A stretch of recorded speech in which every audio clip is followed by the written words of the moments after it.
In this short video, we will briefly explore three key concepts which are critical to the work of digital scholarship in higher education. Then we will take a look at the cycle of digital scholarship and how the various themes and tenets of this work are related to the DS series. Understanding the meaning of digital pedagogy, digital scholarship, and scholarly communications is integral to our ability to effectively design, implement, and evaluate digital projects of all shapes and sizes.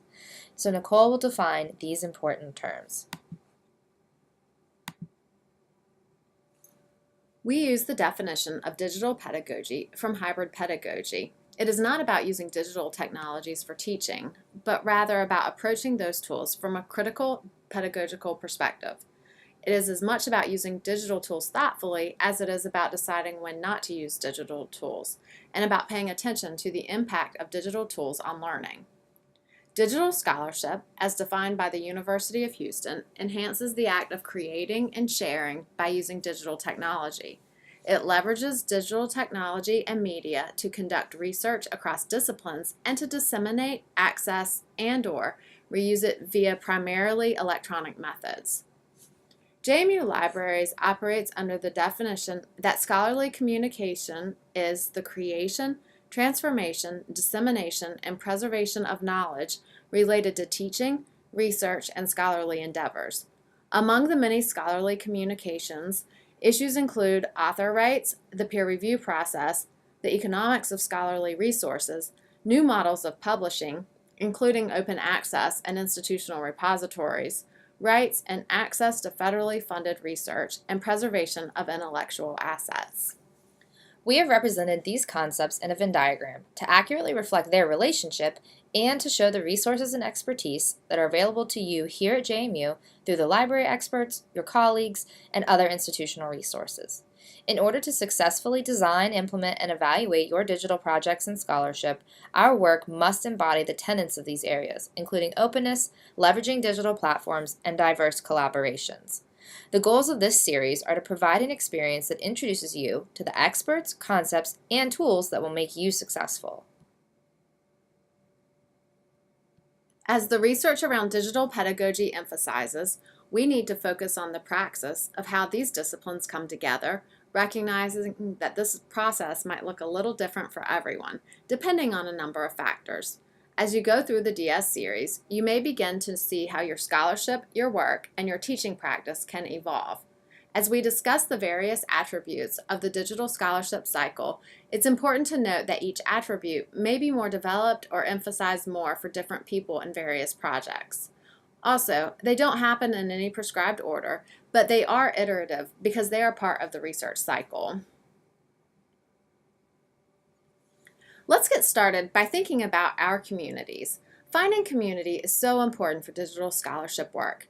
This includes how you, as an academic, connect with various groups to find the support and resources you need to develop your scholarship and these innovative projects. This may include academic and professional communities, personal communities and networks, and public organizations, institutions, or groups like nonprofits or local governments. As we think about how we develop community and find community, when it comes to digital scholarship, we cannot deny the role of social media because these platforms allow us to live the ideals of openness by giving us spaces to share our work and our process. As you go through the digital scholarship series, we hope you will consider what communities you engage with currently and how you might find new communities to support the work you are interested in evolving, including our community of digital scholars here at JMU.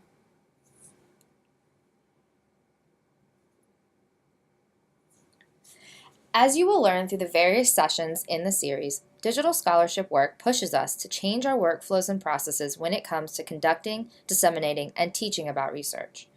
Collecting data in different ways or reconsidering what may constitute data brings a host of new considerations into the research process. Copyright and authors' rights questions become increasingly prevalent in the work of digital scholarship as we are using different artifacts and collaborating with new partners in new ways. The sessions in the Digital Scholarship series are designed to introduce you to the concepts, questions, and experts on campus who can help you navigate the changes in workflows that are required to successfully design, implement, and evaluate digital scholarship work. Through the work of digital scholarship and digital projects, we are all creating new materials. In doing so, we have the opportunity to consider how these resources and materials could be shared and made open to other designers, faculty, students, and more. Creating and maintaining open resources is an area that requires support and planning, but with the right partners, it can have immense rewards and contributions to academia, K-12 education, and the public. During the Digital Scholarship Series, you will have opportunities to learn about the considerations of creating open work like lectures, textbooks, and other OER, as well as how openness influences our project designs and other aspects of the research cycle.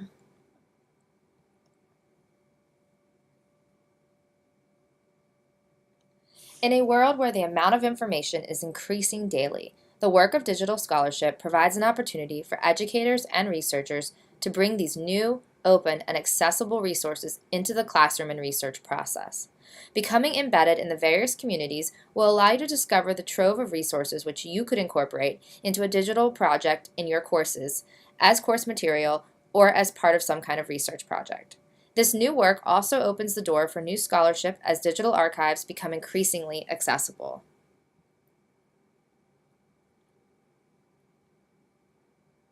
Finally, we know that being part of a community means giving back. This tenet of digital scholarship is paramount to digital scholarship, digital pedagogy, and scholarly communication. As digital scholars, we want our work to serve a purpose and provide opportunity for the various communities who it may relate to. This means as we design our projects, we want to engage with the partners who will find meaning in this work. This can look different for various projects, but it may mean connecting with community members or organizations. It may mean bringing students into the research cycle as a teaching tool, or just considering where your work is published and how you promote it. Again, during the various sessions throughout the Digital Scholarship Series, we will continue to explore and navigate how you can contribute and engage with your communities. As we said before, this cycle is iterative and flexible, and the Digital Scholarship Series reflects that as well. We hope that as you consider your interests, scholarship, discipline, and possible projects, you will find the aspects of the cycle which most resonate with your work, and then be able to connect with the right experts to fulfill your goals.